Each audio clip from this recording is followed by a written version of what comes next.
So I'll do volume 2 of Cop Stories, and I'll put it on video, and we'll just see how this works out.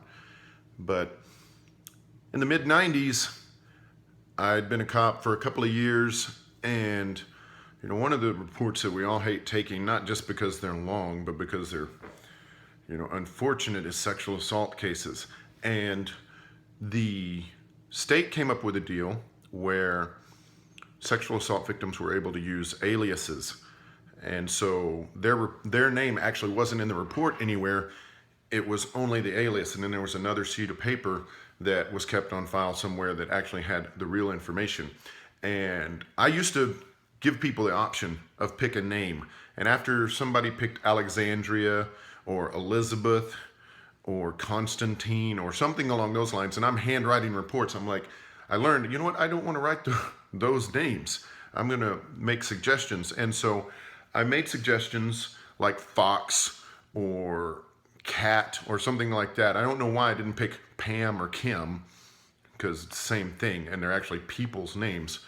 But for some reason I was choosing animal names. And this young lady came in and she wanted to file a sexual assault report for her 9-month-old baby, 6 to 9 months old.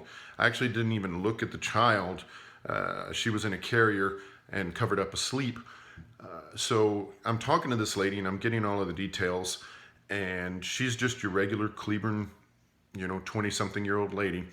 Blonde hair, brown eyes, I think.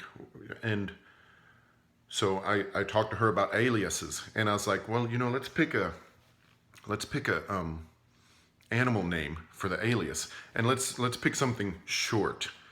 And so she picks zebra. And I was like, okay, no problem. And so I'm taking the report and talking to her and writing zebra in there, filled out all the paperwork. And as I finish everything, she is joined by her husband. And she's like, oh, hey, here's my husband. And I turn around to see him and greet him. And I say, how you doing? And I'm not even sure if I finished that short of a sentence, because the guy's black. She's white. And I just wrote a report and named her kid Zebra.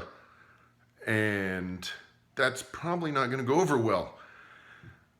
But it's too late to change it now, or it's going to be a lot of work to change it now. I remember going into the sergeant's office afterwards, and I'm talking to the sergeant. I'm like, oh my gosh, man, this girl, she's making this report.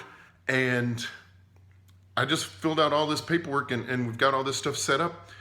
And it's a mixed race kid, and I called her Zebra all the way through the report. And he's like, man, you got to fix that. You got to fix that. And, I eventually did. It took a lot of work, but I'm like, if it happened today, maybe I would think she was trying to file a lawsuit on me or something like that. But that wasn't the case. She just named her kid Zebra. I don't understand why, but it happened.